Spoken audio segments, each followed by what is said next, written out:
Okay, और किसी के कोई डाउट है तो भेज दो भाई अभी। नहीं है तो चलो पहले हम मुद्दे से शुरू करते हैं, पहले डाउट का सॉल्यूशन कराते हैं, उसके बाद आगे का भाग पढ़ते हैं। ये इसमें सवाल डाल दिया गया है लेकिन हम ये करेंगे चुंबक में, क्योंकि ये है ही चुंबक है, ये प्रतिष्ठम का मामला पूरा। ये सवाल कोई गलती से इसके अंदर डाल दिया गया है, बाकी ये चुंबक का मामला है, 400 फेरे हैं, ये पूरा चुंबक का केस है। ठीक है ना, इसका केस था भी नहीं, ये सवाल इसी का है। इस सवाल करने में कोई प्रश्न है क्या ये आपको?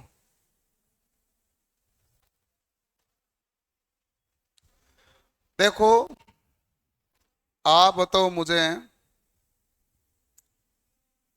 क्या बताना, मैं धारा का सूत्र बताना ना भाई, सवाल यही है कि नहीं है?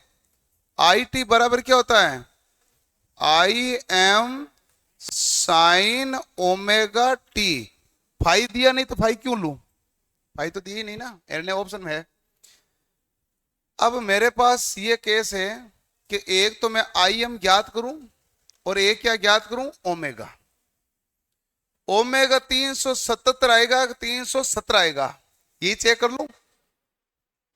ओमेगा यदि चेक करोगे तो ओमेगा बराबर क्या होता है भाई? 2 पाई एफ।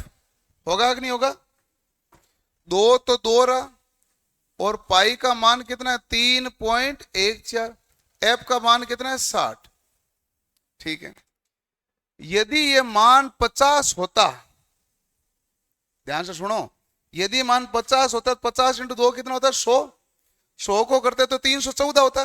60 है तो इससे तो काफी ज्यादा आएगा, तो इसका मतलब 317 नहीं आएगा, 377 आएगा। गुणा मैं क्यों करूं? समझा नहीं मेरी बात को? परीक्षा में गुणा क्यों करूंगा बेटा? बेटा जब मुझे दिख ही रहा है 2 गुणा 3.14, 60 की जगह 50 होता तो 314 आता। अब ये 60 है तो देखो कि अब भाई इनके ऊपर कौन सा है? 317 है, 377 है, तो आपको पता है कि 377 के आसपास ही जा रहा होगा, 317 तो नहीं आएगा, ये तो कन्फर्म हो गया ना। और 377 भी दे देता, 380 भी देता तो मैं गुणा करता, लेकिन कंफ्यूजन है ही नहीं, इसने सबने क्या लिखा है? 377, तो कंफर्म हो गया मेरा। तो एक तो ये परीक्षा में टाइम बचने का तरीका भी होता है। दूसरा है कि हमें ज्ञात करना है आई एम। ठीक है, और अधिकतम मान क्या होता है? आरएमएस मान का कितना गुणा होता है? √2 गुणा। 150 वोल्ट है, ये कौन सा मान है भाई? आरएमएस है, आरएमएस मान है ना, तो 150 गुणा क्या लिखोगे भाई? √2 और बट्टा, देखो आपको आईएम धारा ज्ञात करना है तो वोल्टेज बटा क्या आएगा? प्रतिरोध। धारा ज्ञात करनी ना आईएम, आई बराबर क्या होता है? वी बटा आर, तो वी बटा आर। 1.5 को √2 से गुणा करना है। √2 क्या होता है? 1.4, लगभग 1.5 को 1.5 से गुणा करना है, तो 2.25 के आसपास होता है। 1.5 को 1.5 से गुणा करते हैं, उससे थोड़ा कम आएगा, तो क्या आएगा भाई? 2.12 हो गया। मैंने गुणा कोई से नहीं किया, और मैं आपको कहता हूं परीक्षा में जब तक जरूरत नहीं हो क्यों गुणा करो, जब जरूरत हो ही जाए भाई। देखो 150 में 100 का भाग दोगे तो कितना आएगा? 1.5 आया। √2 का मान क्या होता है? 1.4।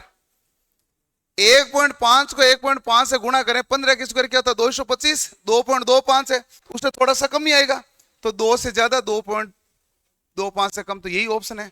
1.12 आएगा नहीं, 4 आएगा नहीं। लॉजिक समझ गए? तो ये ज्ञात करना था आई एम, आई बराबर होता है वी बटा आर, तो ये क्या हो गया भाई? वी एम बटा आर। और वी एम ये आरएमएस मान है, आरएमएस मान को अधिकतम मान में बदलने के लिए मैंने सवाल दिया था, किसे गुणा करते हैं? √2 से। 3 सवाल दिया था मैंने आपको, एक तो कराया था, मैंने कहा 2 और बताए थे कि रूट यदि 230 वोल्ट घर पे आ रहा है तो अधिकतम मान 325 है, 220 आ रहा है तो 311 है, बताया कि नहीं बताया? √2 से गुणा करके, वही है ये। अगला क्वेश्चन, अगला क्वेश्चन है वैसा ही, लेकिन ये सवाल नया है और ये सवाल हमने किया भी नहीं था, इस सवाल को हमें करने की आवश्यकता पड़ेगी। ठीक है, अब इसमें क्या है कि ये सवाल अब इन्होंने इसरो वालों ने पूछा है, लेकिन है जेई की तरीके का सवाल, मुझे इसमें से आपत्ति कुछ नहीं है, अब इसमें RMS निकालते ना है, क्या हुआ, कुछ कह रहे हो क्या, नहीं कह रहे हो ना? ये होता है, इस प्रकार की इक्वेशन होती है, ये V है ना, VRMS, यदि ये निकालते हैं तो ये क्या आएगा भाई, V1 स्क्वायर बट्टा 2 प्लस V2 स्क्वायर बट्टा 2, ऐसे ही आएगा क्या, यही आएगा, ठीक है। तो V1 है जो कितना है भाई, 3 का स्क्वायर बट्टा 2 प्लस कितना आएगा भाई, 4 का स्क्वायर बट्टा 2, 3 का स्क्वायर 9, 4 का स्क्वायर 16 होगा, वो जोड़ा तो 25 हुआ, तो ये आपके पास आ गया 25/2 बराबर क्या आया भाई, 5/√2। नहीं ये बटा 2 आएगा थोड़ी ना, बटा 2 था ही नहीं, बटा 2 नहीं है। V1 square plus V2 square सीधा ही होना चाहिए, और सीधा तो क्यों होना चाहिए, बटा तो होना ही चाहिए, ठीक है। अब हमारे पास पावर निकालना है, P बराबर क्या होता है भाई, V² बटा R, यही सूत्र होता है, और उसका स्क्वायर करोगे तो 5 का स्क्वायर हो गया 25, √2 का स्क्वायर क्या है 2, और ये हमारे पास है 10, तो ये 1.25 आएगा। यही है क्या उत्तर भैया, चेक कर लेना एक बार मेरे, ये कंफ्यूजन क्यों आ रहा है हल्का सा, यही है ना, फिर ठीक है। नहीं ये हल्का सा 2 के कारण कंफ्यूजन है, बाकी कोई दिक्कत है नहीं। अब इसमें क्या है, वो ये कहता है सवाल, इसकी थ्योरी ये होती है कि आपको VT बराबर दिया है V1 sign omega T, V2 sign omega T, तो VRMS बराबर क्या आएगा, तो ये होता है V1 स्क्वायर बटा 2 प्लस V2 स्क्वायर बटा 2, इनको जोड़कर इसका वर्गमूल किया जाता है, जोड़कर क्या किया जाता है, वर्गमूल, ये इस प्रकार होता है, तो वही सूत्र लगा। ये थोड़ा सा एक नया कॉन्सेप्ट था जो आपको कॉपी में नहीं लिखाया था, ये नया है, लिखा हुआ नहीं था।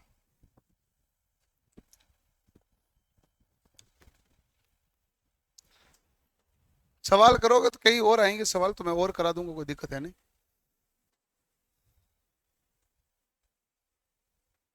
क्या हुआ भाई सर जी, मेरी आंखों का ऑपरेशन हो रखा है, तो टेक्नीशियन में तो चल नहीं सकता, कोई दिक्कत है नहीं।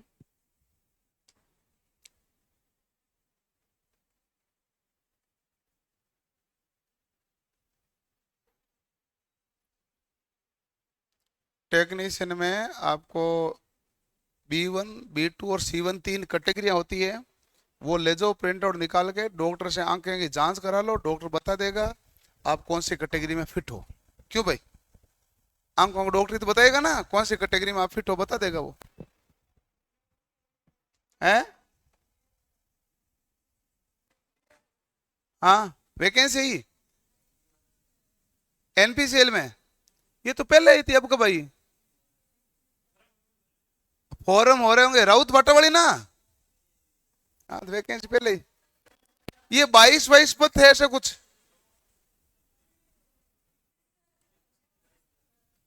फॉर्म भले होंगे लेकिन ये वैकेंसी पहले ही है। हाँ राउत भाटा वाली ना, समझ गया मैं, मैंने शायद वीडियो भी बनाया होगा सर, नहीं बनाया पता नहीं, बनाए ना, ऐसे याद रहता नहीं है, नोटिफिकेशन आता है तो ऐसे लगता है बना दिया, नहीं बनाया।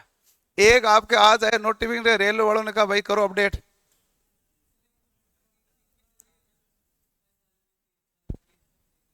कौन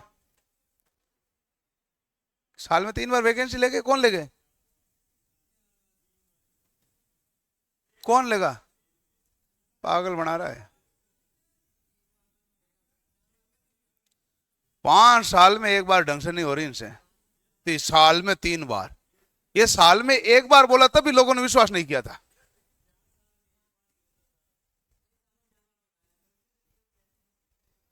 साल में 4 बार होगी भर्ती।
कुछ नहीं है, पता नहीं ये कोई खबर क्यों लीक, कैसे लीक, क्या कारण था।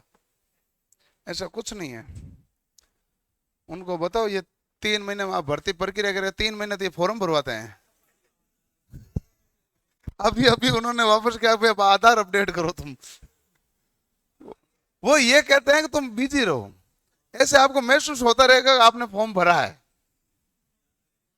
याद रहेगा। लिख लिया भाई।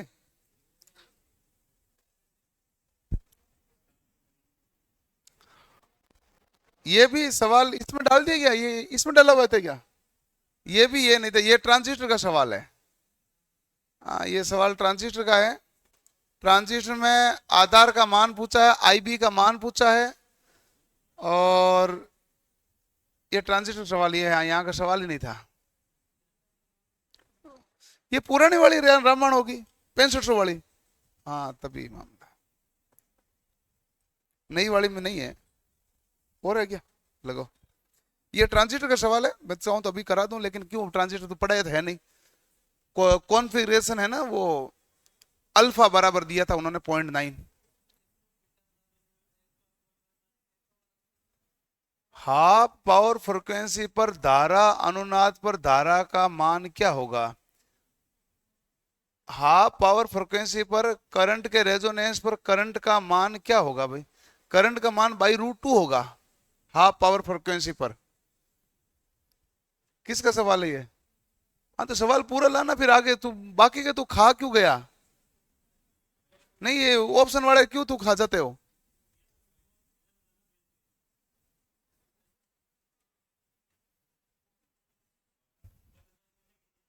कोई भी सवाल ले आया करो तो आराम से करेंगे ना, पूरा तो डिटेल ले, पूरे ले ना, आधा अधूरा क्यों लाते हो?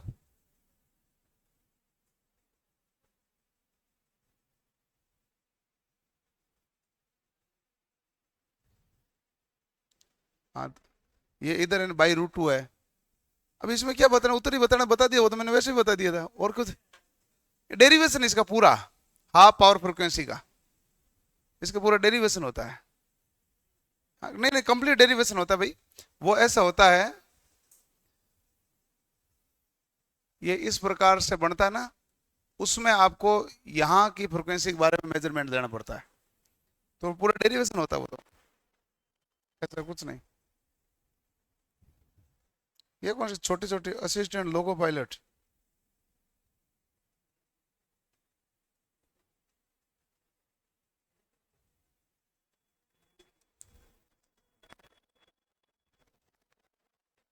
है?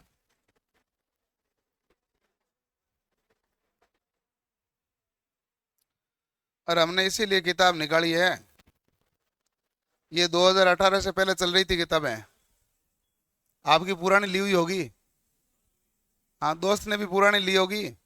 अब इसमें चेक कर लो, आपका सिलेबस का आधा सिलेबस उसमें दिया हुआ नहीं है, चेक कर लो अभी भी। हमने कल ही चर्चा की थी ना, किताबें क्यों निकलाई, क्योंकि सिलेबस पूरा होता ही नहीं था। अभी भी देख लो, ये पुरानी वाली किताब रही, इनमें देते ही नहीं, वो 10-12 चैप्टर नाम लिख देते थे, कहते हो गया सिलेबस, इतना ही लिखा हुआ है इसमें। अब हम करेंगे पॉलीफेज के बारे में।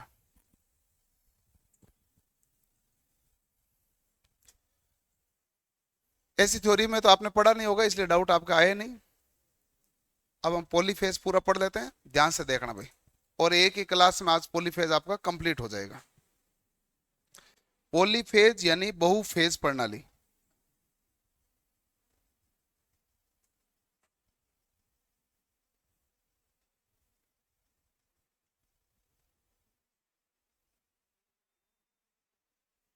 पॉलीफेज सिस्टम कह दो, हिंदी में क्या कहते हैं, बहुकला प्रणाली।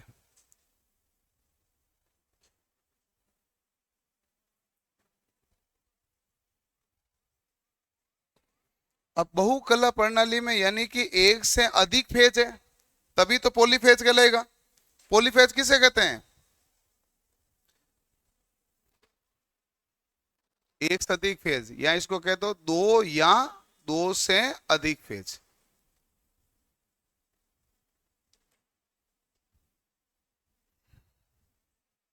अधिक फेज में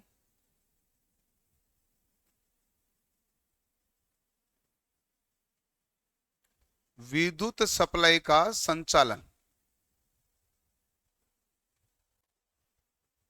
उससे कहते हैं भाई पॉलीफेज। और किसे कहते हैं,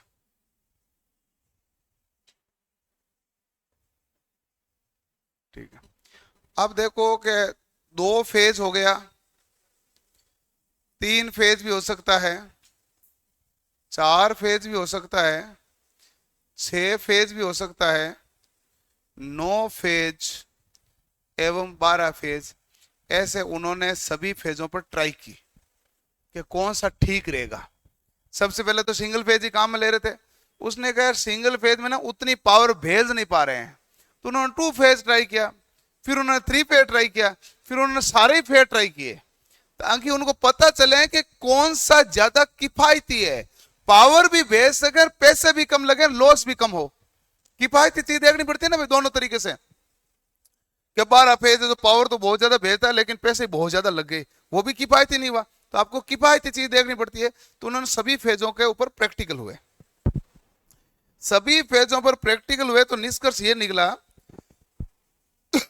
कि जो 2 फेज है ये हमारे पास उसमें कार्यों के लिए सबसे अच्छा है। विद्युत भट्टी में कितने फेज चाहिए, 2 फेज। जहां भी उसमें कार्य करवाना है तो सबसे ज्यादा उष्मा कौन पैदा करता है, 2 फेज। इसलिए आप टीटी संयोजन पढ़ते हैं। टीटी संयोजन क्या होता है, ट्रांसफॉर्मर 3 फेज को 2 फेज में बदलना। क्या सर सीधा 2 ही फेज ले ना। अब मान लो मेरे यहां पर लगी हुई विद्युत भट्टी, जिसे मैं तांबा को पिघला रहा हूं, अलग आकार बना रहा हूं, सोने को पिघला रहा हूं, या अलग अलग धातुओं में पिघला, ये विद्युत भट्टी में काम है, ठीक है। अब तो राउत भाटा कोटा से यहां पर 2 फेज लाना मेरे लिए ठीक बात थोड़ी है। तो कहेगा भाई 3 फेज आ रही है, 3 फेज ले आओ, सब जगह 3 फेज से, सिंगल फेज चाहिए सिंगल फेज दे दो, 3 फेज चाहिए 3 फेज दे दो। का ये कुछ एक लोग हैं जिनको विद्युत भट्टियां 2 फेज चाहिए, तो क्या करोगे, 3 फेज को 2 फेज में बदल दो।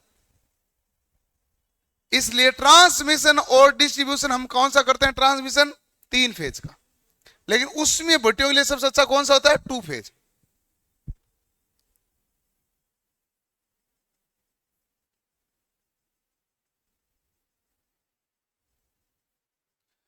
उसमें भट्टियों के लिए उपयोगी।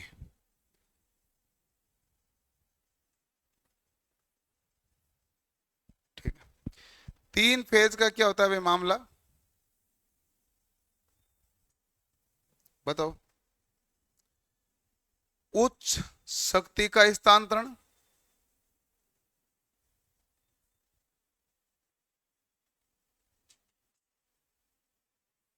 ज्यादा पावर को आसानी से भेजा जा सकता है,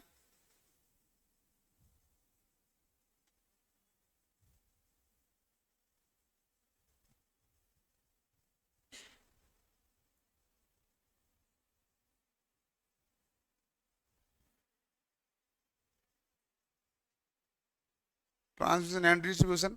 और इसे लॉस भी क्या होता है, कम।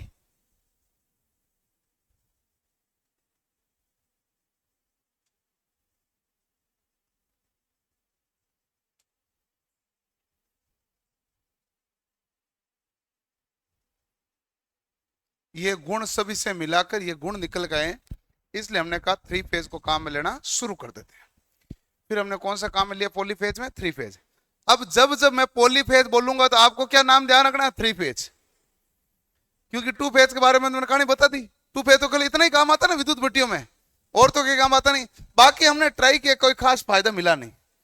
तो अब जहां भी मैं बहु फेज बोलूं उसको आप मान लो सीधा थ्री फेज, और उसी के अनुसार हम आंसर देते रहेंगे।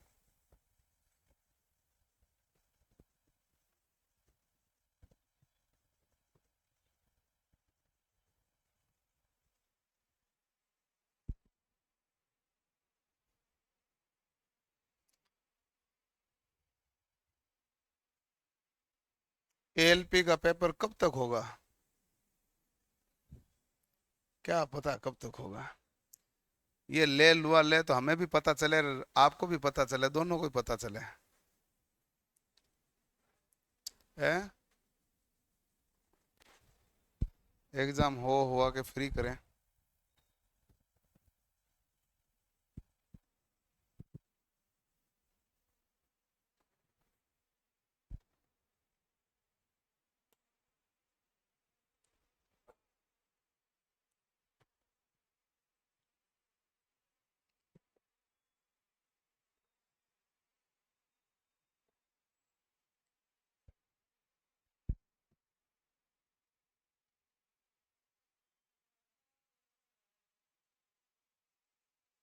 जोन सारे ही अच्छे रहे, मेहनत अच्छी होनी चाहिए। जोन वोन किसी को नौकरियां नहीं देते, नौकरी मेहनत ही देती है। अरे ऐसा कुछ नहीं है, जो ऐसे जोन ही हो जाएगा तो वैसे भी कौन सा पता चलता है किसी को। हाँ, तो आप मान लो कि आप भरोगे यार चेन्नई भर देता हूँ, या मान लो गुवाहाटी भर देता हूँ, और वहां कट ऑफ कम जाती है, पर पता चला अजमेर कम चली गई, वहां ज्यादा चली गई। ऐसा होता है। कुछ भी चीजें संभव है, जो आप सोचते हैं वैसे दूसरे सोचते हैं, इसलिए फॉर्म एक ही जगह ज्यादा चाहते हैं। इसलिए कट ऑफ में कहीं भी चेंज हो जाती है। इवन मैंने 2018 पुलिस की भर्ती में देखा था। हमेशा मैं जोधपुर पढ़ाता था, जोधपुर में कट ऑफ जाती थी ज्यादा, इधर जयपुर में ज्यादा जाती थी, तो सिटी वाले में, ये बड़ी वाली सिटी में तो ज्यादा जाती थी। पाली में कट ऑफ कम जाती थी, पास में था पाली।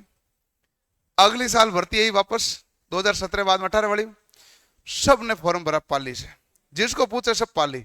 जोधपुर में सीटें खाली रही। 2018 में टोटल 11,000 पदों की भर्ती है, टोटल 9,000 सेलेक्ट हुए थे, 2,000 खाली रहते पद। तो ऐसा होता है। पाली में कोई सीट खाली नहीं रही, पाली की तो कट ऑफ गई अच्छी खासी। तो वो तो इतना सा एरिया होता है जिसमें एक दूसरे से पूछ लेते हो कहां भरा, उसने कहा पाली भरा, वही कर पाली भरा। उनको पहले पता ही चल गया सब पाली जा रहे हैं, फिर भी जा रहे हैं। तो ये तो रेलवे का इतना बड़ा ऑल ओवर इंडिया है, इतना मोटा मार्केट है, कैसे पता चलेगा तुम किधर से फॉर्म भरे हो। लिख लिया।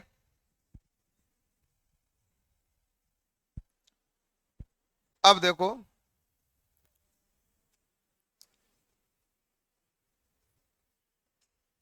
आवाज मत करो भाई, छोटा सा मामला है ये। बहु फेज प्रणाली के लाभ बता दो क्या है।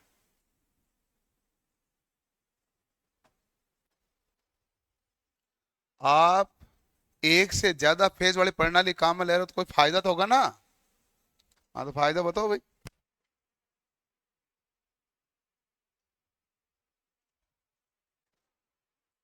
नहीं पता। Single phase motor self start नहीं होती है, जबकि बहु फेज मोटर, लिखो पहला फायदा, फायदा ही तो है, हैं? कौन है ये, कौन था? इधर इधर इधर इधर, हेलो। तो आपको क्या लगता है वोल्टेज ज्यादा होने से सेल्फ स्टार्ट होती है?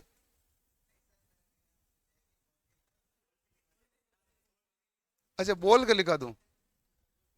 बोल के लिखा दूंगा तो फिर बाद में क्या कमेंट आते हैं रे, क्या आप लिखते हो और नहीं। बाकी मैं तो, मेरे बोलने से आसान है, क्यों नहीं, मैं तो मुझे लिखना पड़े, फिर आपको लिखना पड़े, मैं बोल के लिखा देता हूँ। लो, ऑनलाइन वालों लिखो। अभी ऑनलाइन वाले ज्यादा है ना, उनके उनके लिए तो ज्यादातर बोर्ड पे ज्यादा उनके लिए लिखना पड़ता है। लिखो, single phase motor self start नहीं होती, single phase motor self start नहीं होती, जबकि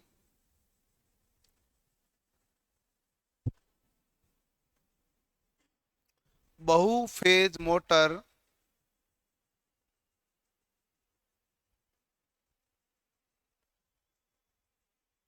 सेल्फ स्टार्ट होती है।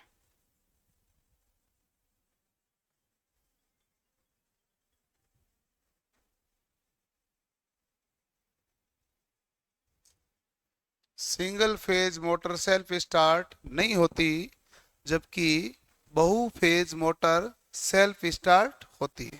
पहला लिख लिया। दूसरा पॉइंट लिखो, सिंगल फेज मोटर की क्षमता व दक्षता निम्न होती है। सिंगल फेज मोटर की क्षमता व दक्षता निम्न होती है, जबकि जबकि बहु फेज मोटर की क्षमता व दक्षता उच्च होती है।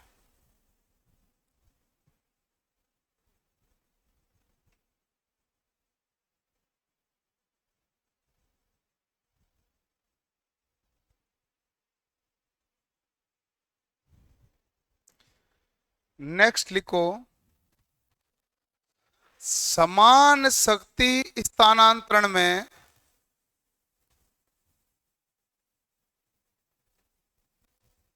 समान शक्ति स्थानांतरण में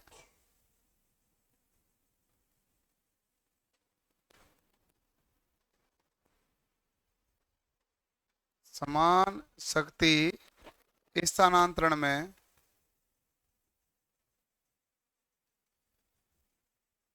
सिंगल फेज की तुलना में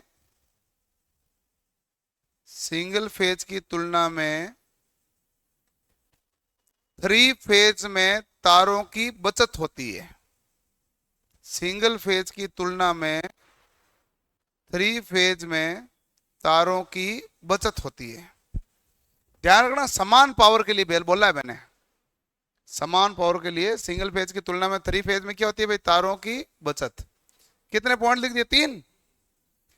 चौथा ये है, सिंगल फेज में जो भेजोगे ना तो पावर P बराबर तो क्या आता है भाई? VI cos phi. और टू फेज में भेजोगे तो पावर क्या होगा भाई? √2 VI cos फाई। और थ्री फेज में भेजोगे तो क्या होगा भाई? P बराबर √3 VI cos फाई। तो आप लिख दो, ये लिख लो, उसके बाद लिखो, मैं एक लाइन बोलूंगा इसी पॉइंट में। 4 नंबर पॉइंट है ये।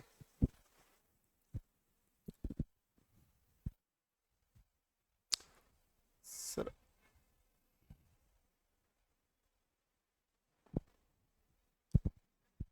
लिख लिया भाई?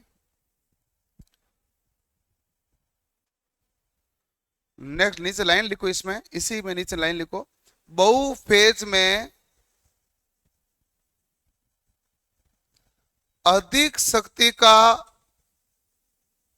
स्थानांतरण किया जाता है, किया जा सकता है।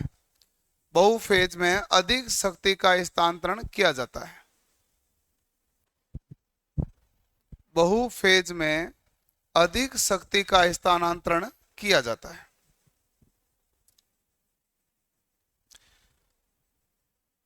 पांच नंबर एक और पॉइंट है,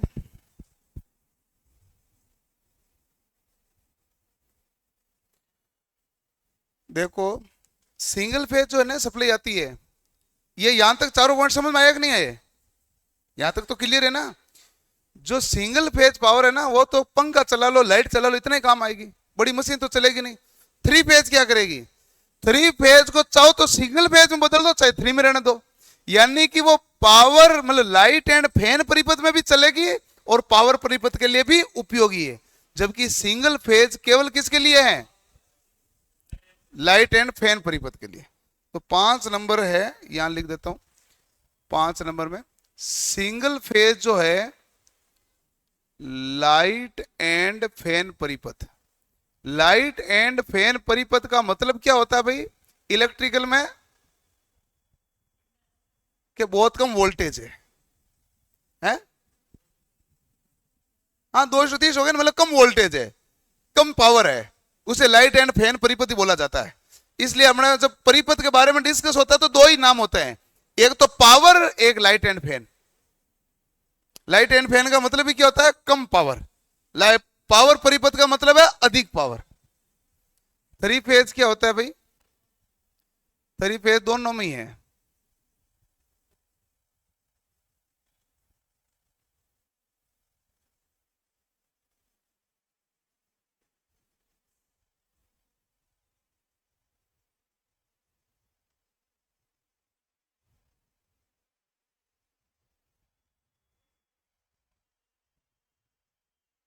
ये भी 3 फेज का फायदा हुआ कि नहीं हुआ? सिंगल फेज तो केवल इसमें काम आ रही है, 3 फेज दोनों में काम आ रही है, 3 फेज का फायदा हो गया ना। और कोई फायदा है आपको ध्यान में आ रहा तो बता दो। बाहर बारिश आ गई थी।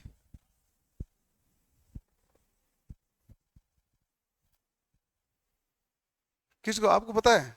आप गए थे क्या बाहर? अभी देखने गए थे? ओके। और कोई पॉइंट है तो बता दो, नहीं तो खत्म है, बस तुलना हो गई ना भाई। किसी को कोई है सवाल, कोई पॉइंट है तो बता दो। मेन पॉइंट मैंने लिख दिए हैं कि बहुफेज प्रणाली हम क्यों काम में लेते हैं, लाभ क्या है। तो मेन लाभ तो यही है जिसके कारण हम बहुफेज प्रणाली को ज्यादा काम में लेते हैं। बहुफेज प्रणाली में उत्पादन क्या होता है? ज्यादा, सिंगल फेज की तुलना में। लेकिन मेन उत्पाद काम में लेने का कारण है जो हमने लिख दिए, पॉइंट 5 लिख दिए पूरे। अगला है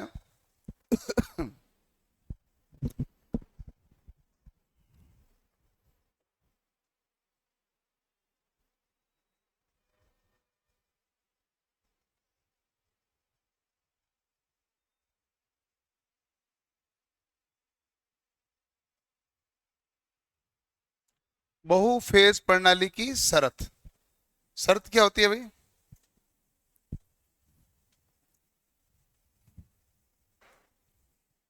बताओ भाई।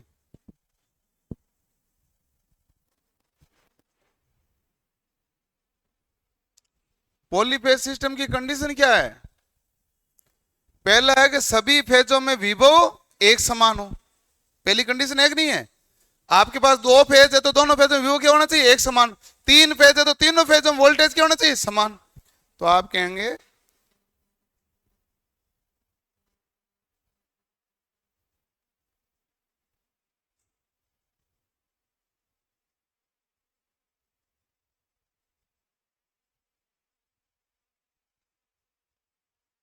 सभी फेजों में विभव क्या हो? एक समान। ठीक है। अच्छा मान लो विभव एक समान नहीं हो रहा है तो करने के लिए हमें क्या करना पड़ेगा? वोल्टेज एक समान हो। तो आप कहोगे भाई जो कुंडली, जो कोई लपेटी आपने, वो एक ही फॉर्मर पर लपेटे हैं। इसके लिए क्या करेंगे? कुंडली को एक ही फॉर्मर पर लपेटें। एक ही जो आपने निश्चित है आकार, उसी पर कुंडली लपेटे ताकि सभी में कुंडली में चक्रों की संख्या क्या हो? बराबर। ताकि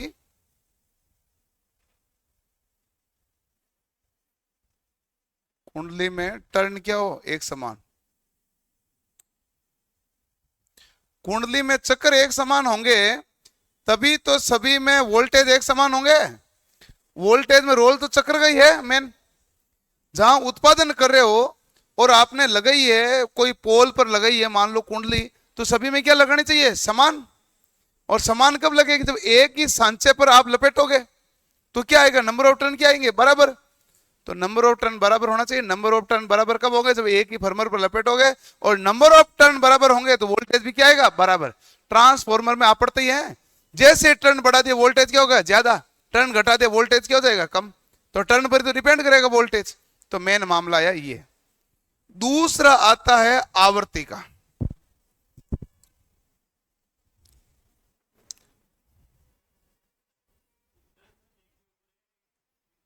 है लोहे का सांचा जिसके ऊपर लपेटा जाता है ना, बहुत जगह पर क्या होता है कि कुंडली बनाई जाती है तो एक फर्मर पर लपेट के बनाई जाती है, फिर ये कुंडली बना के दूसरे पर शिफ्ट कर दी जाती है। कुंडली एक फर्मर पर ही तो बनाई जाती है। सभी फेजों में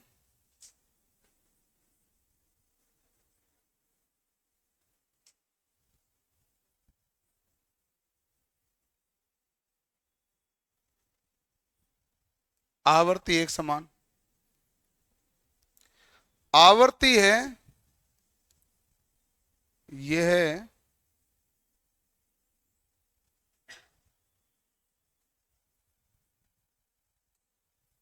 टरबाइन की गति व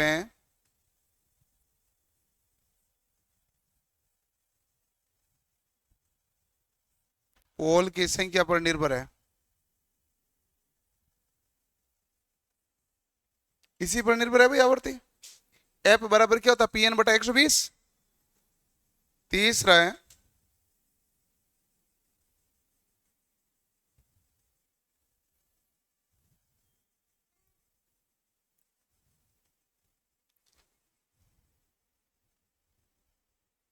सभी फेजों में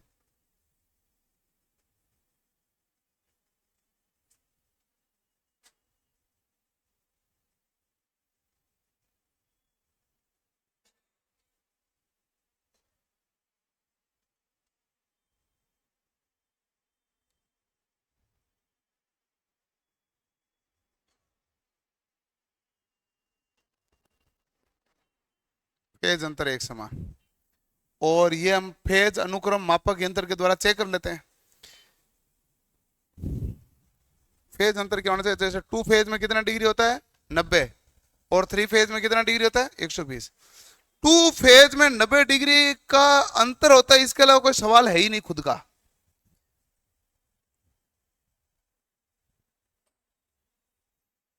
टू फेज का खुद का और कोई सवाल नहीं, बाकी सब केस में आएंगे सवाल थ्री फेज में आएंगे। हम टू फेज हेडिंग ही नहीं डालेंगे, सीधा थ्री फेज ही पढ़ेंगे। कोई सवाल है ही नहीं टू फेज का खुद का।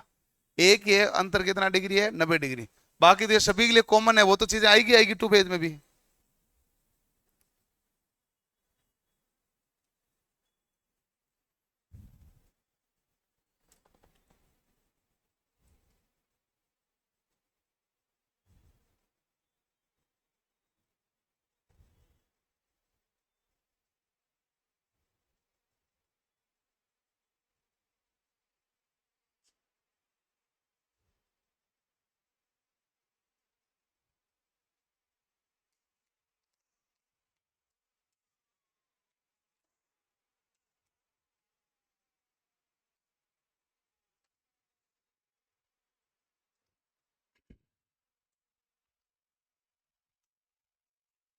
ओके।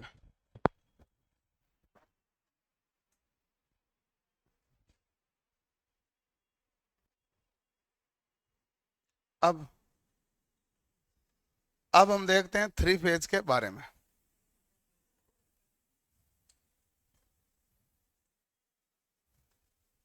अभी तक इसमें कुछ भी बहु फेज में आपको टफ नहीं लगा होगा, टफ है ही नहीं अभी तक कुछ भी, अभी भी नहीं आएगा तो आगे आएगा, कुछ आएगा तो। थ्री फेज प्रणाली,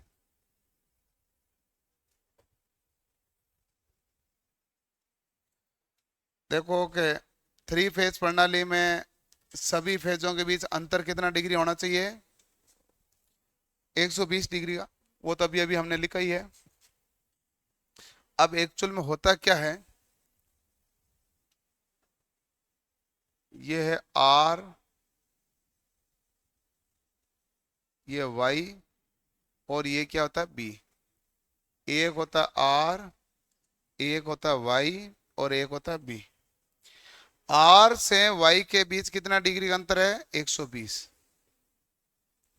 वाई से बी जाओगे तो कितना डिग्री 120, और बी से आर कितना डिग्री 120।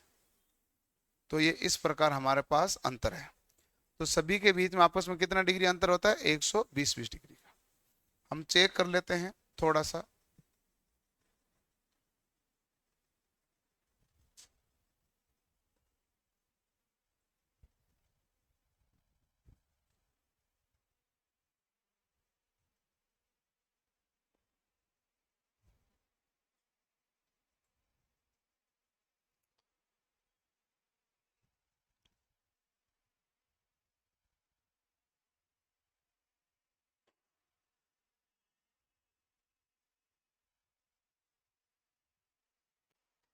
ये है, इसमें आप देखते हो कि ये हमारे पास कितना डिग्री है भाई? 90। तो 120 तो थोड़ा आगे आएगा, यही आएगा। ये 270 है तो 240 ये आ जाएगा।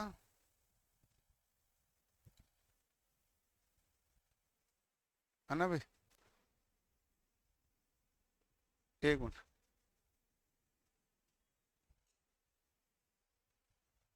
सर, 120 डिग्री है। ठीक है, हम बाद में देखेंगे। अ, एक, ये इनका मिड पॉइंट होगा जो भी। ये हमारे पास आर है। आर के बाद में अगला हमारे पास रहता है वाई।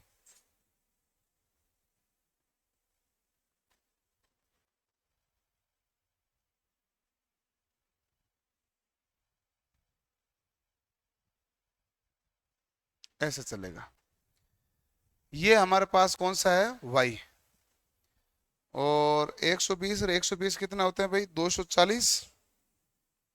R Y B. तीसरा होता है बी, ब्लू। तो ब्लू है जो हमारे यहां पर आ गया।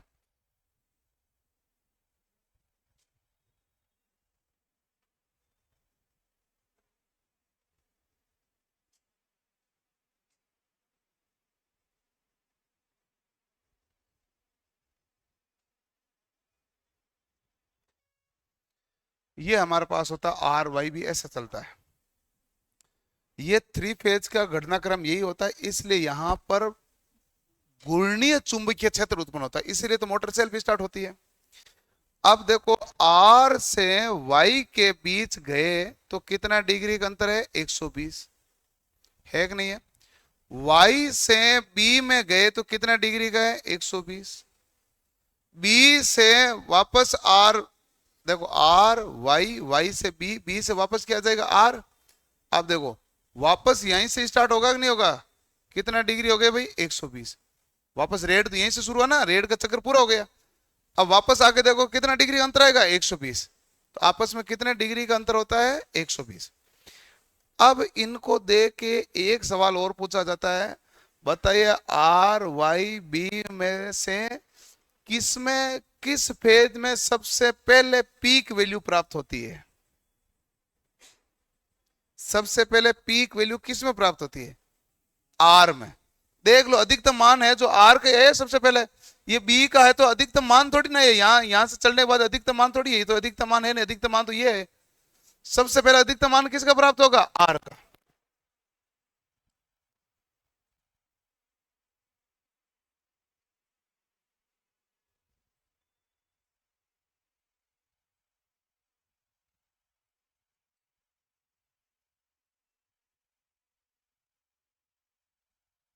आर फेज का। अब हमारे पास तीन इक्वेशन बन गई।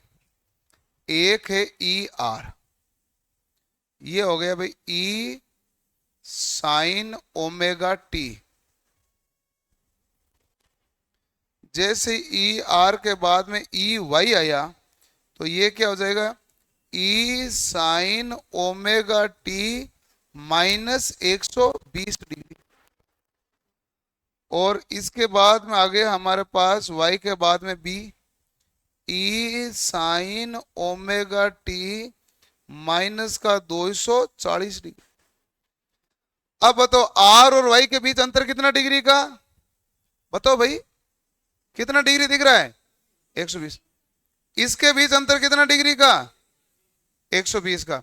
और इनके बीच अंतर कितना डिग्री का? ये तो 240 दिख रहा है। इसमें इसमें देखो, तो जैसे ये 240 दिखा तो माइनस का 240 का मतलब प्लस का 120, E sine omega T plus 120 degree. तो ये हमारे पास वापस देख लो अंतर कितना डिग्री का है, 120। माइनस का 240 है तो प्लस का कितना आ जाता है, 120। क्लियर? इसलिए अंतर कितना डिग्री का होता है, 120। इक्वेशन से बता दिया, इस चित्र से बता दिया, इससे बता दिया। अब आपको याद हो गया होगा सब तरीके से। आप ही बनाओ ऐसे, आप तो ये इजीली बना लोगे ये, इसमें आपको ज्यादा जोर आएगा नहीं, क्योंकि आपकी जिंदगी भी तो इसी प्रकार उलझन भरी हुई है। बना लो तुरंत ही। है 90 डिग्री अंतर होता है, सारा कोर्स है तो सभी कोर्स में कर दो, सभी साइन है तो सभी साइन में कर दो। सामान्यतः टेक्निकल में इक्वेशन है कोर्स में ज्यादा लिखी जाती है।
क्लियर?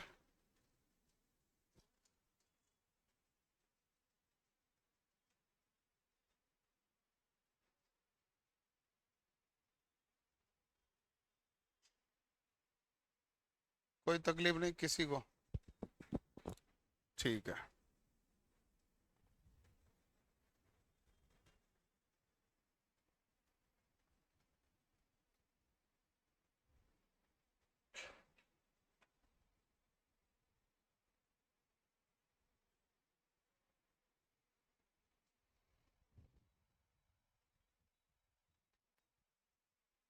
अब हमारे पास है नेक्स्ट, और नेक्स्ट हमारे पास है इसमें शब्दावली। इसमें शब्दावलियां बहुत हैं। शब्दावली होता है आपके पास फेज धारा और लाइन धारा, फेज वोल्टेज, लाइन वोल्टेज। तो वो हमारे पास शब्दावली, उसको समझना है। जब भी हम फेज और लाइन को समझते हैं तो एक बात तो मैं पहले समझा दूं कि फेज और लाइन का अर्थ क्या होता है। जैसे मान लो आपका ट्रांसफॉर्मर है, यहां पर ट्रांसफॉर्मर के अंदर जो रहेगा वो रहेगा कुंडली। रहेगा कि नहीं रहेगा भाई? अंदर कुंडली है तो फेज तो हमारे पास कहां है भाई? अंदर। और लाइन कहां होती है? बाहर। ये तो क्लियर है ना भाई? तो फेज तो होता है अंदर, लाइन तो कहां होती है? बाहर। और इतना सा ध्यान रखो, जब तक ये दिमाग में नहीं रहेगा तो आप फेज और लाइन क्या ही पढ़ेंगे। फेज कहां होता है? जैसे मान लो मुझे कहा कि भाई फेज वोल्टेज बताओ, तो फेज वोल्टेज का मतलब होता है मैं कुंडली के अक्रॉस वोल्टेज बताऊंगा। फेज वोल्टेज का पूछने का मतलब ही क्या होगा कि मैं वोल्टेज कहां का बताऊंगा भाई? कुंडली का। कुंडली के एक्रॉस जो वोल्टेज होगा वो क्या, कौन सा होगा? फेज। लाइन वोल्टेज पूछेगा तो हम कहां का वोल्टेज बताएंगे भाई? लाइन का। तो लाइन के बीच पूछेगा तब जाके हम वोल्टेज कौन सा बता देंगे? लाइन का। और फेज वोल्टेज होगा वो किसके बीच होगा? कुंडली के बीच। फेज में जो धारा प्रवाहित होगी वो हमारे पास कौन सी धारा होती है? फेज धारा। और ऐसी धारा जो दो फेज में बन जाएगी आगे जाके, वो हमारे पास क्या कहलाती है? लाइन धारा। तो हम इसको देखेंगे, ठीक है। ये तो मैंने बेसिक बताया था, हम किसके बारे में चर्चा करने वाले हैं। अब लिखो शब्दावली। शब्दावली को क्या कहते हैं? ट्रम।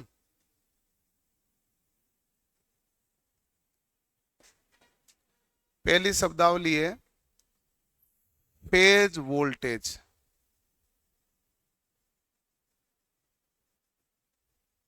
फेज वोल्टेज होता है, कई जगह वीपी लिख देते हैं या वीपीएच लिख दो। फेज वोल्टेज किसे कहते हैं भाई? तो फेज के अक्रॉस वोल्टेज है कि नहीं है? अब फेज के अक्रॉस वही वोल्टेज होगा जो न्यूट्रल और फेज के बीच में होगा। ये तो सेम ही है। तो आप कहेंगे न्यूट्रल व फेज के बीच में वोल्टेज, फेज व न्यूट्रल के बीच में वोल्टेज।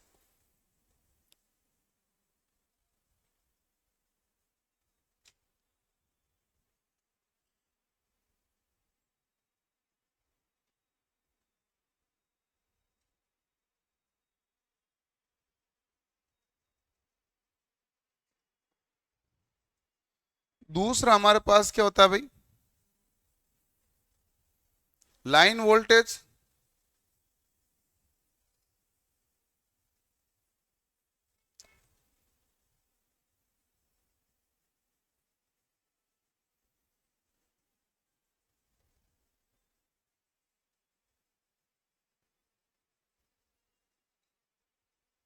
दो फेज के बीच वोल्टेज। दो फेज के बीच वोल्टेज हमारे पास क्या कहलाएगा? Line voltage. ठीक है। तीसरा हमारे पास होगा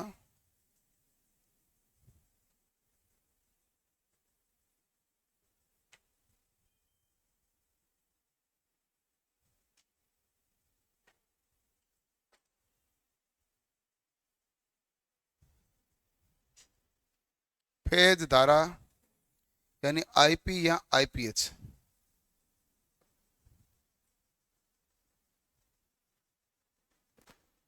किसे कहेंगे भाई? फेज धारा किसे कहेंगे? फेज में प्रवाहित धारा।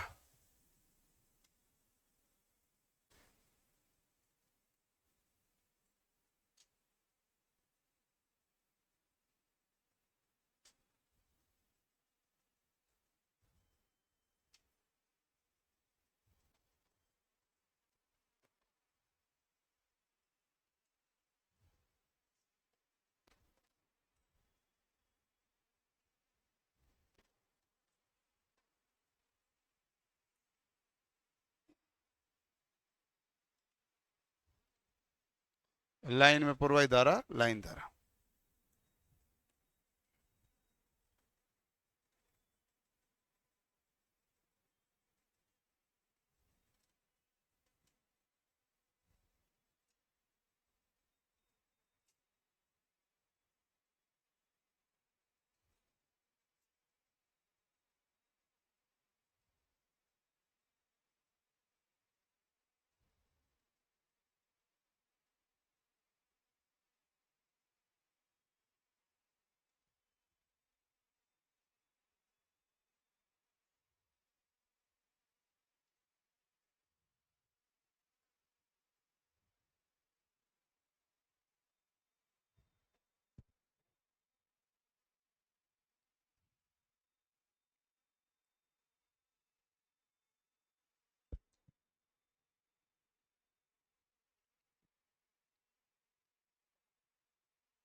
हो गया।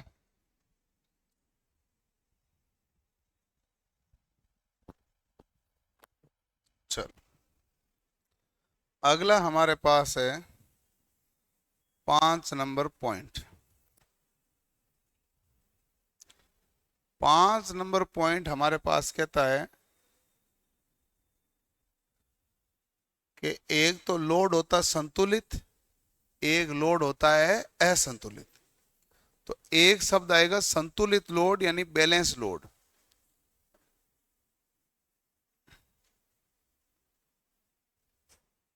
संतुलित लोड किसे कहते हैं?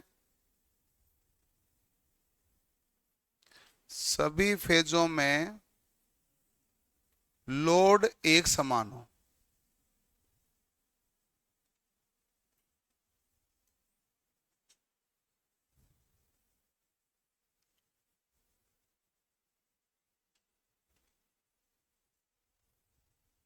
और असंतुलित लोड किसे कहते हैं भाई?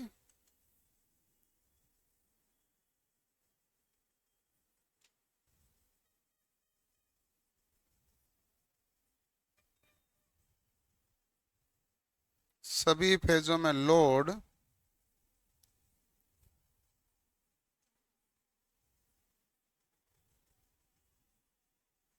भिन्न भिन्न हो। तो एक लोड होता है संतुलित और दूसरा लोड कौन सा होता है भाई?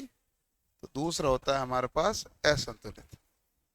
एक तो होता है लोड संतुलित, दूसरा लोड होता है असंतुलित। ठीक है, चलो अब हमारे पास है नेक्स्ट, संतुलित लोड में असंतुलित लोड के बाद में कुल लोड।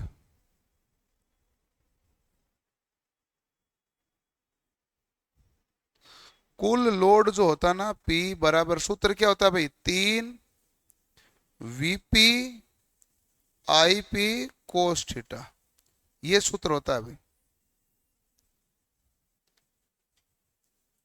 ठीक है ना, फेज के टर्म में। सूत्र किसके टर्म होता है? फेज के term. 3 VP IP cos theta. लेकिन VL और IL आ गए तो क्या हो जाएगा? √3। और VP और IP है तो क्या होगा? 3। और VL और IL आएगा तो √3।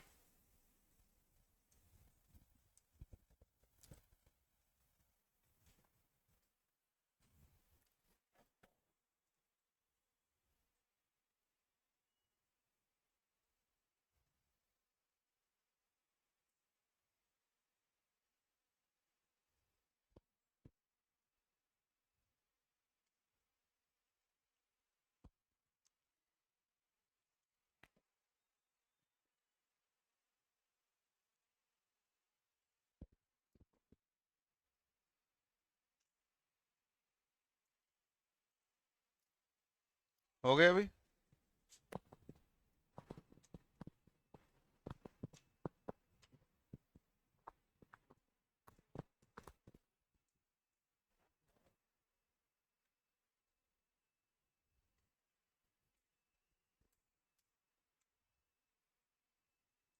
चलो अब हमारे पास है नेक्स्ट पैटर्न। नेक्स्ट हमारे पास क्या है भाई? एक होता है फेज अनुक्रम, नाम सुना आपने? फेज सीक्वेंस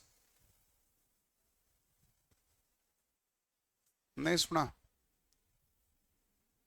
फेज सीक्वेंस मापक होता है जो हमारे पास फेज का क्रम को मापता है कि फेज का सीक्वेंस सही है या नहीं है।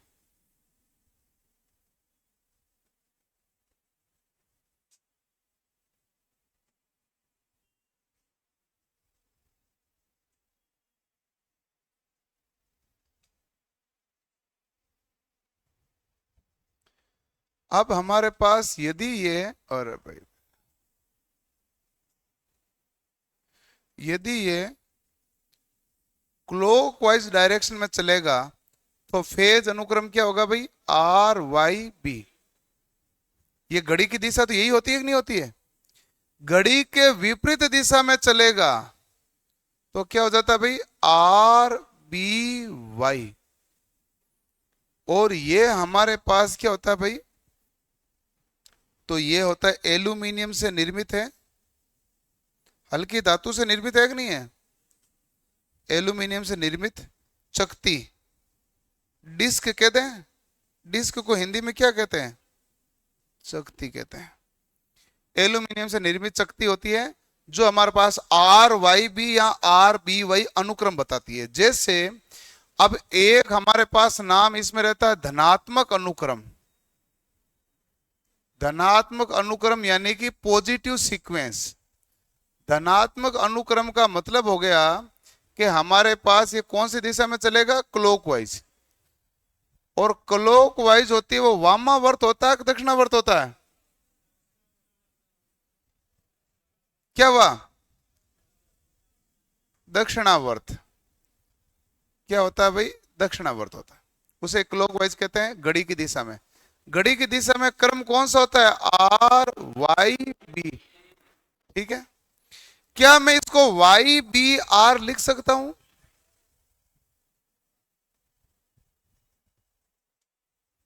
ये घड़ी की दिशा में है कि नहीं है?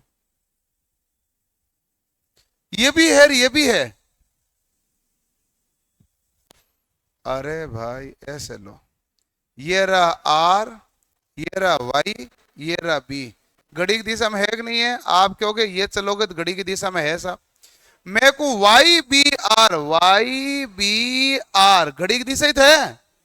मैं कहूं कि बी आर वाई तो भी घड़ी की दिशा है। तीनों का मतलब सेम ही होता है, ये ध्यान रखना, कंफ्यूजन नहीं होना है। तीनों का अर्थ क्या है? सेम। ठीक है। दूसरा हमारे पास होता है ऋणात्मक अनुक्रम।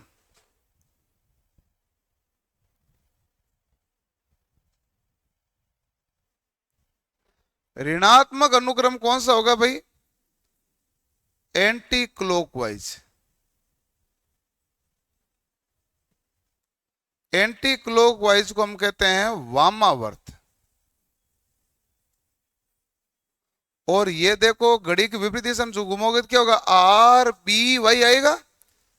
लाइन घुमा के देख लो, ये देखो क्या आएगा? ये आर है, ये वाई है, ये बी है। घड़ी विपरीत दिशा में चलोगे तो ऐसे चलते हैं, घड़ी के उल्टा तो आर बी वाई आएगा कि नहीं आएगा? तो ऐसे और उल्टा चढ़ोगे बी वाई आर आएगा कि नहीं आएगा? B Y R, Y R B, ये तीनों क्या है? घड़ी के विपरीत। अब ये कोई रटना नहीं है, ये तो केवल समझना था। यहां आर वाई बी से समझ लो, वो तो हो गया। एक होता है शून्य अनुक्रम।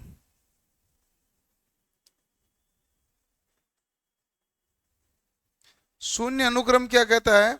आर वाई व बी में फेज अंतर है 0 डिग्री।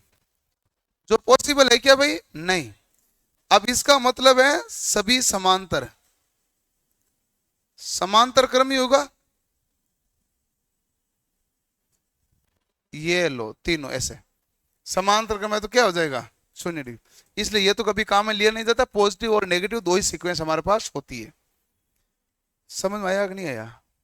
छुट्टी हाँ भर रहा तुम?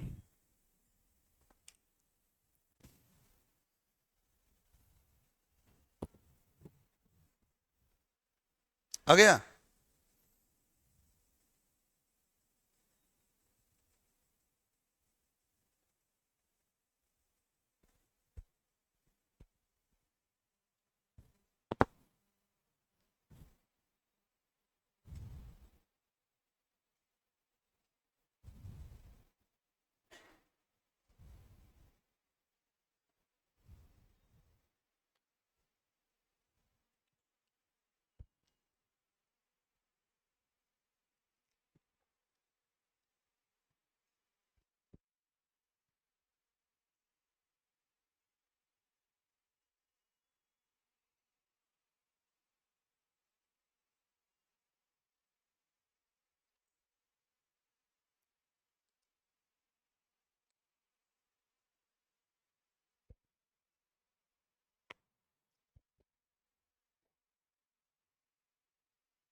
क्लियर मामला? ठीक है। तो एक धनात्मक अनुक्रम हो गया, दूसरा ऋणात्मक। अब हम आते हैं थ्री फेज के अंदर एक टर्म होती है हमारे पास स्टार और डेल्टा। इस स्टार और डेल्टा को हम थोड़ा सा ध्यान से देख लेते हैं। उसके बाद हमारे पास क्या भाग बचता है? केवल पावर का मेजरमेंट करना, वाट मीटर वाला। एक वाट मीटर विधि, दो वाट मीटर विधि और तीन वाट मीटर विधि, यही तो होता है। ठीक है, तो चलो स्टार और डेल्टा के बीच में अंतर क्या होते हैं वो बताओ।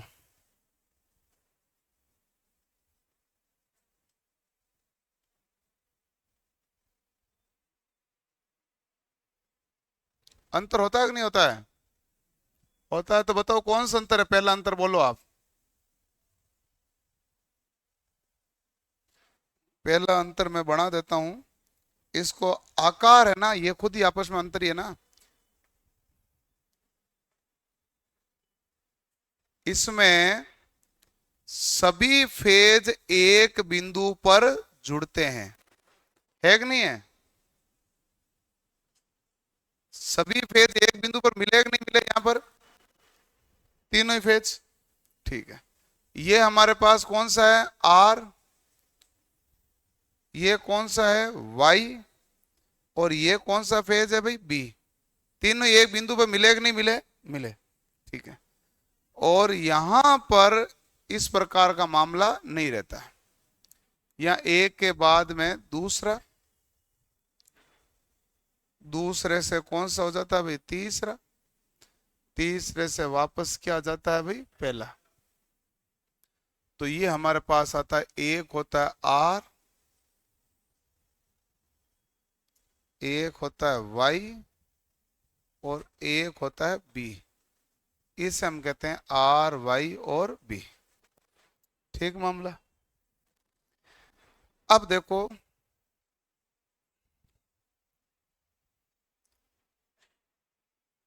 आर वाई बी में इसमें हमारे पास एक न्यूट्रल होता है। क्या होता है? न्यूट्रल। इसमें न्यूट्रल होता है क्या? नहीं। तो आप लिखेंगे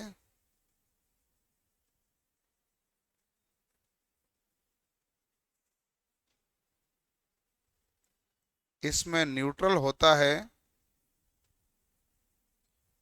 इस कारण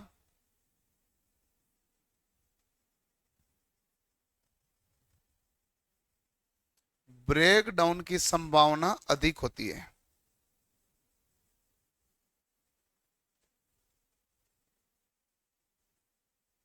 ठीक है, इसमें न्यूट्रल नहीं होता।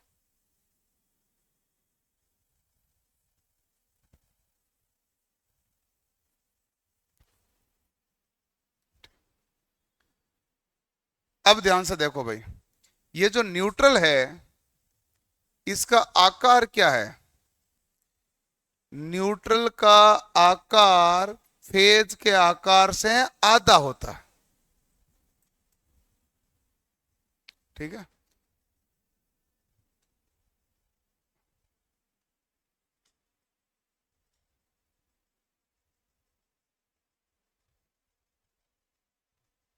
ये सवाल आया हुआ ना भाई। न्यूट्रल का आकार फेज के आकार से आधा।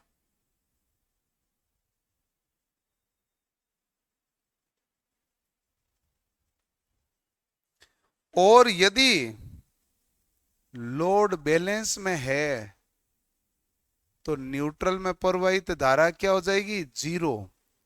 और अनबैलेंस है, असंतुलित है,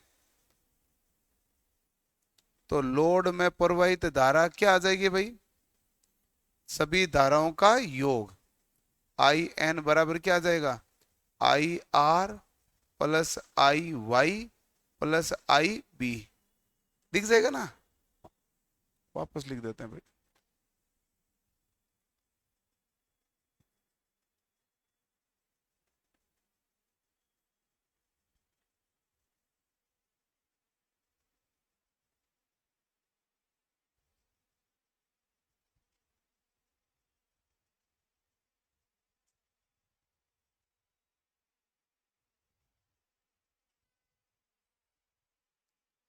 अनबैलेंस लोड क्या है?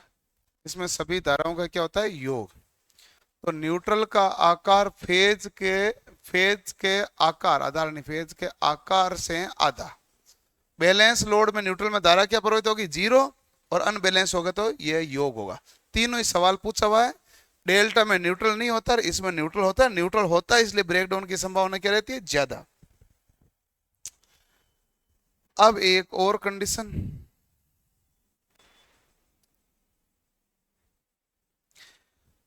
जो स्टार है ना, इसको तो आप थ्री फेज की तरह काम में ले सकते हैं और सिंगल फेज भी ले सकते हैं। क्योंकि आप ना कोई, जैसे मान लो गांव में ट्रांसफार्मर लगा हुआ थ्री फेज का, एक गली के अंदर एक फेज भेजा और एक न्यूट्रल भेजा, बताओ सिंगल फेज काम हुआ कि नहीं हुआ? तीनों ही फेज भेजोगे तो मोटर चलेगी, तीन फेज वाली चलेगी कि नहीं चलेगी? चलेगी। तो ये सिंगल फेज और थ्री फेज दोनों का कार्य करता है। जबकि डेल्टा केवल और केवल थ्री फेज। तो ये है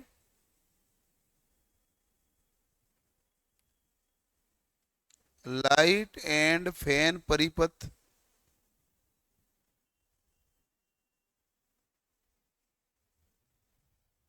तथा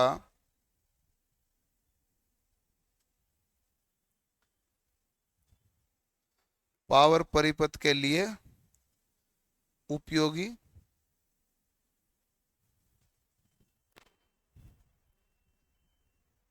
यह केवल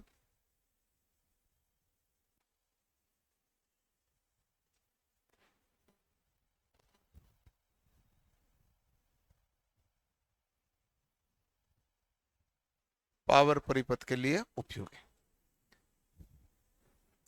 यहां तक देखो कोई कंफ्यूजन तो नहीं है ना?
हो गया सही?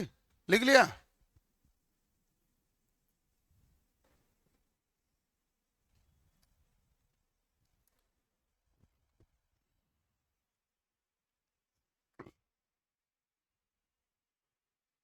ये सब आसान ही है और ये सब पूछा हुआ है। अभी तक तो वही लिखा है, तीन फेज तीन तार डेल्टा, तीन फेज चार तार, बस यहीं से पता चलेगा कि नहीं चलेगा?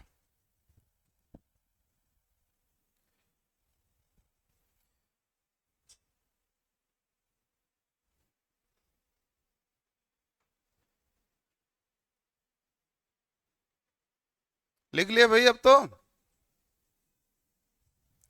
अब मैं वो लाइन लिख लूं जो आप जानते हो स्टार और डेल्टा के बारे में। क्या जानते हो भाई?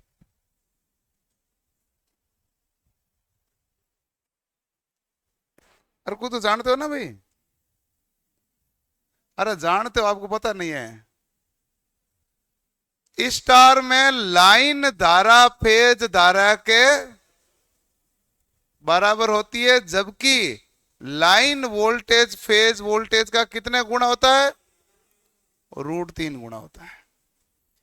और डेल्टा में लाइन धारा फेज धारा से कितना गुना है? √3 गुना। जबकि लाइन वोल्टेज फेज वोल्टेज के क्या होता है? बराबर। ये तो कॉमन बात है कि नहीं भाई? यही तो जानने का कह रहा था मैं। चलो, पावर क्या होती है भाई? पावर टोटल, टोटल पावर चाहे ये कहो चाहे वो कहो, √3 VL/IL cos थीटा। और यहां पर होगा तो भी क्या होगा भाई? √3 VL/IL cos थीटा। और VP/IP आता तो कितना गुना होता है? 3 गुना। VL/IL है तो √3 गुना।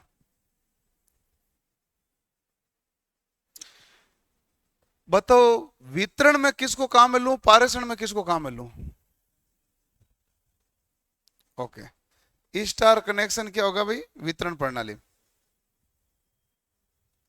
डिस्ट्रीब्यूशन ठीक है ना? वितरण प्रणाली में उपयोग।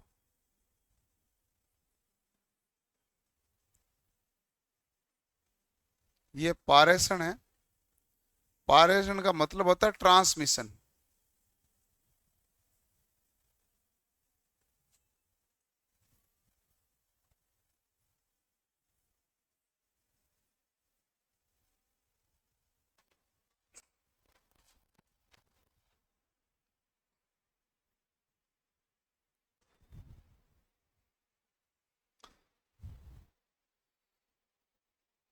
ये होता है हमारे पास पारेषण प्रणाली में उपयोग।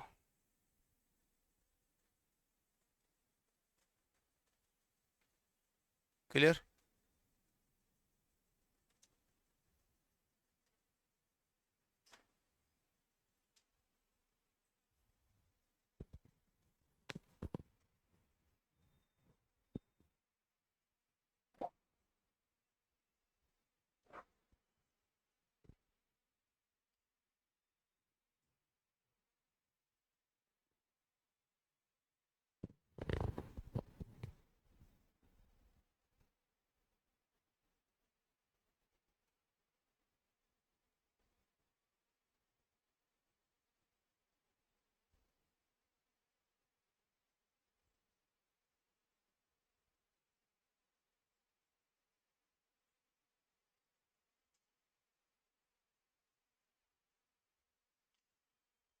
बराबर है भाई।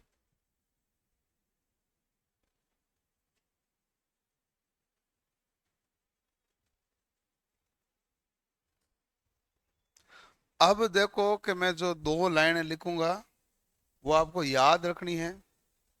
परीक्षा में 1 या 2 बार आई हुई है। उसको समझने के लिए पूरा फेजर डायग्राम चाहिए, जो 1.5 घंटे का प्रोसेस है। डिप्लोमा और बीटेक में होता है फेजर डायग्राम, अपने आईटीआई में होता नहीं है, लेकिन सवाल परीक्षा में पूछा हुआ है। तो मैं 2 लाइनें लिख रहा हूँ सीधी सीधी।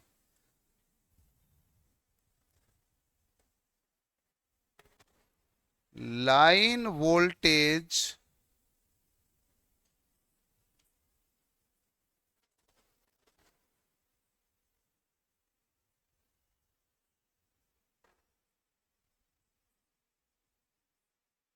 फेज वोल्टेज से 30 डिग्री अग्रगामी होता है।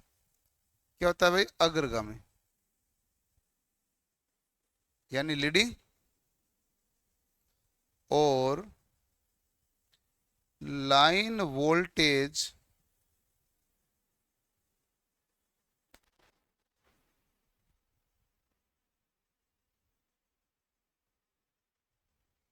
फेज धारा से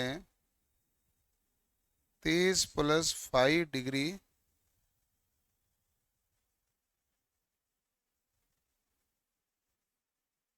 अग्रगामी। लाइन वोल्टेज फेज वोल्टेज से कितना डिग्री लीडिंग करता है भाई? 30 डिग्री। और यहां पर कितने करता है भाई? 30 + 5। ठीक है। और लाइन से फेज धारा जो है वो लाइन धारा से डेल्टा में क्या होगी भाई? फेज धारा लाइन धारा से 30 डिग्री अग्रगामी।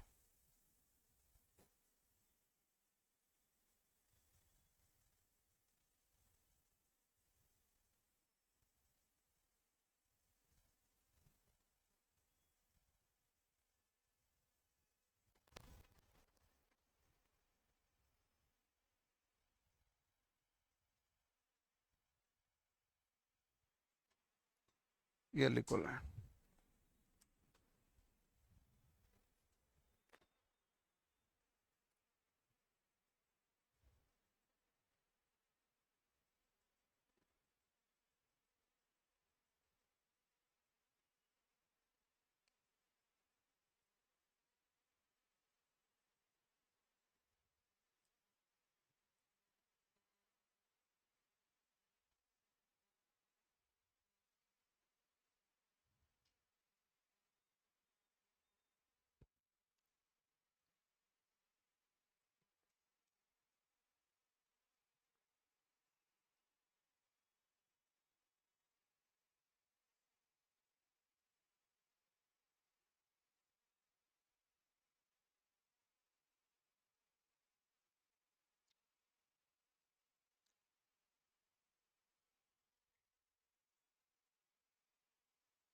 लिख लिया भाई।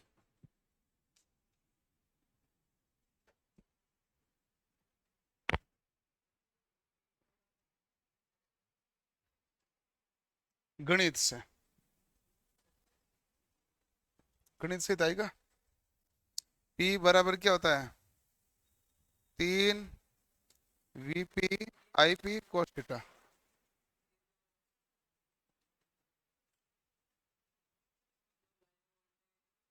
हाँ तो वही तो बता रहा हूं ना, तो ये लिख के तभी तो गणित से आएगी। लिखने तो दे। अब बता तू क्या इच्छा है, स्टार का बताऊंगा डेल्टा का? कोई सही नहीं, तू जो कहेगा वही बताएंगे। स्टार का पी पी लिख दिया, 3 को 3 लिख दिया। स्टार में वीपी बराबर क्या लिखोगे भाई? वीएल बटा,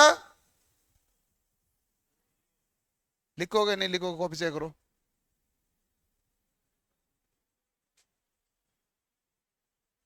अरे वीएल बराबर था आपके पास √3 गुणा वीपी, तो वीपी बराबर क्या आ जाएगा भाई? वीएल बटा √3।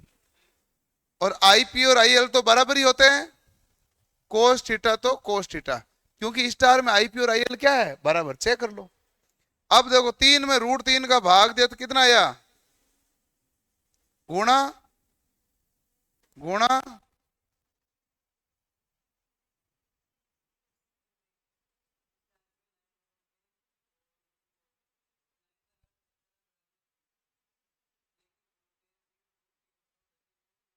अच्छा ये √3 का फैक्टर कहां से आया?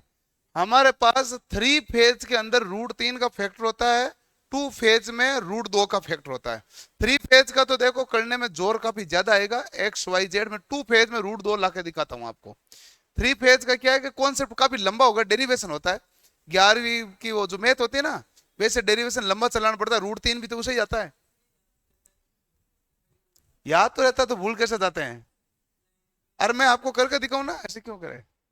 ऐसे नहीं है कि कोई चीज आती नहीं आती, सब तो हवा में तो है नहीं ना, सब चीजें कॉन्सेप्ट से आती है। 3 फेज को समझाने में तकलीफ नहीं, लेकिन 3 फेज होगा बहुत लंबा चौड़ा, 2 फेज होगा आसान। तो 2 फेज में आपको इजीली समझाऊं कि 2 फेज में आपने कहा कि दो जो है वोल्टेज आपस में कितने डिग्री का फेज अंतर रखते हैं भाई? 90 डिग्री। अब 90 डिग्री में क्या होता है? इजी होता है, आपको पाइथागोरस प्रमेय सीधा समझ में आ जाता है। 3 फेज में 120 डिग्री है तो उसका मान लिखना पड़ता है, बाकी आ तो वही जाता है। और यहां पर हमारे पास आएगा टोटल वोल्टेज। अब बताओ, मैं कर्ण स्क्वायर बराबर क्या कर दूं? आधार स्क्वायर प्लस लंब स्क्वायर। सही बात है। और अब बताइए, ईटी स्क्वायर बराबर में E square plus E square कह दूं, क्योंकि दोनों वोल्टेज क्या होता है? हमेशा समान। बहु फेज प्रणाली की पहली कंडीशन क्या लिखी हमने, सभी में वोल्टेज क्या होना चाहिए, समान। तो वोल्टेज तो समान है, तो ए और बी क्या हो गए, दोनों ई हो गए, सेम हो गए। अब बराबर क्या बन गया, ये ई टी का स्क्वायर, तो ये हमारे पास क्या बन जाएगा, 2e²। अब ई टी बराबर क्या बनेगा, √2 × ई। जिस प्रकार ये 2 फेज का बनता है उसी प्रकार कंडीशन 3 फेज में आती है। तो वहां पर कौन सा फैक्टर आ जाएगा, √3। √3 आ जाएगा, क्यों आ जाएगा भाई, अरे कोस 120 का मान ही √3/2 आता रहे, साइन 120 का मान तो 240 का आ जाएगा ना वहां पर, √3/2 नहीं होता मान, वहां से √3 फैक्टर आता है। लंबा डेरिवेशन है वो क्यों करके माथा फोड़ी करूंगा मैं तो। और याद तो तुझे ये √3 इतना ही नहीं हो रहा, उतना तो कैसे याद होगा वैसे, भूल जाते हो।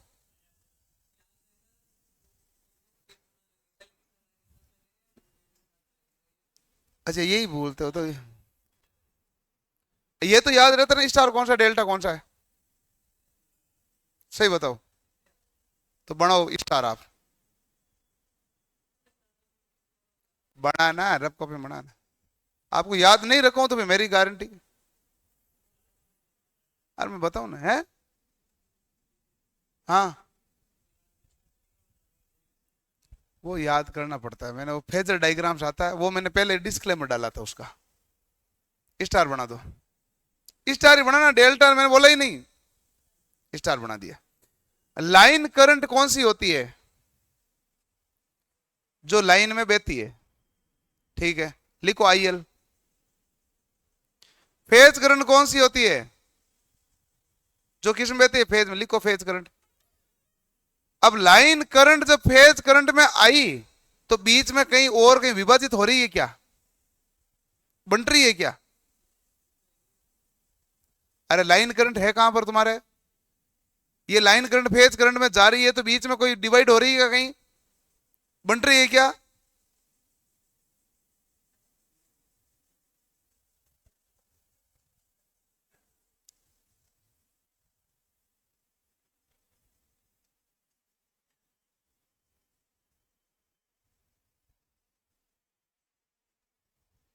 ये स्टार है,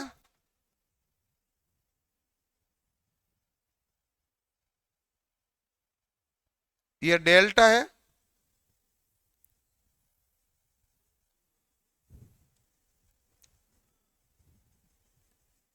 बता यहां करंट कौन सी है, यहां करंट कौन सी है।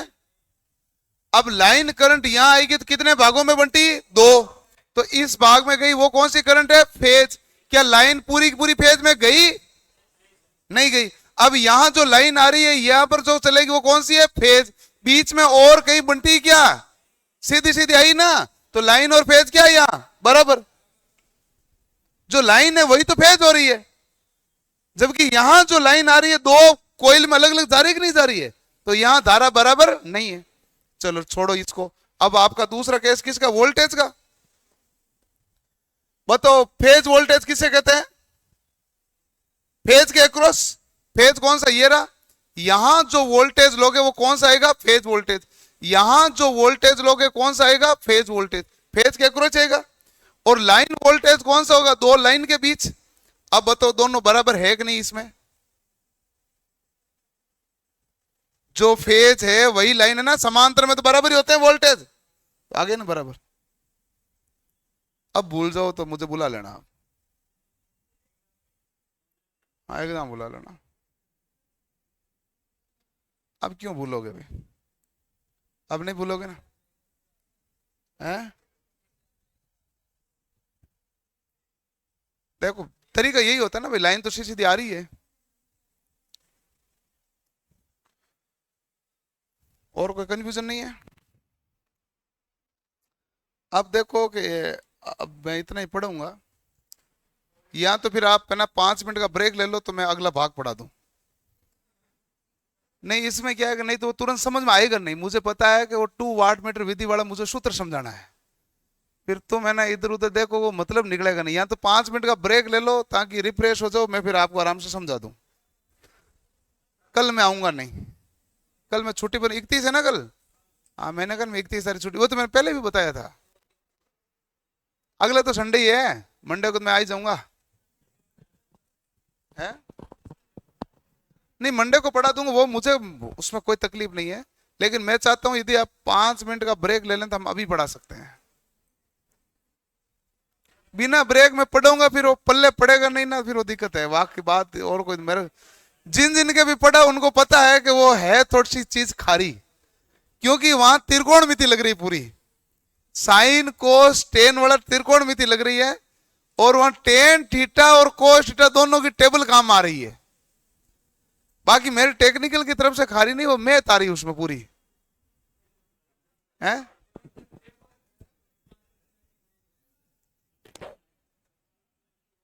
तो 5 मिनट का ब्रेक लेके पढ़ लेते हैं ना, फिर छुट्टी है, कभी और पढ़ेंगे। हाँ। सोमवार को पढ़ेंगे, नहीं पढ़ेंगे कभी और ही पढ़ेंगे। सोमवार को हो सकता है आते मैं नया टॉपिक शुरू कर दूं। ये भाग जो जितना सा है कभी और मैं पढ़ा दूंगा, मतलब कभी पढ़ो, मैं मतलब इतना सा भाग पढ़ूंगा, फिर नया टॉपिक शुरू नहीं होगा ना।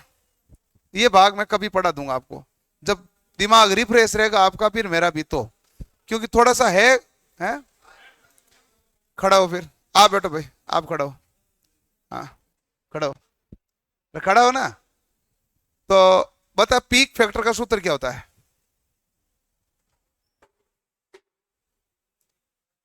अब ऊपर देखेगा ही नहीं तू, कह रहा आज ही पढ़ा दो। पीक फैक्टर का सूत्र बता दे एक बार।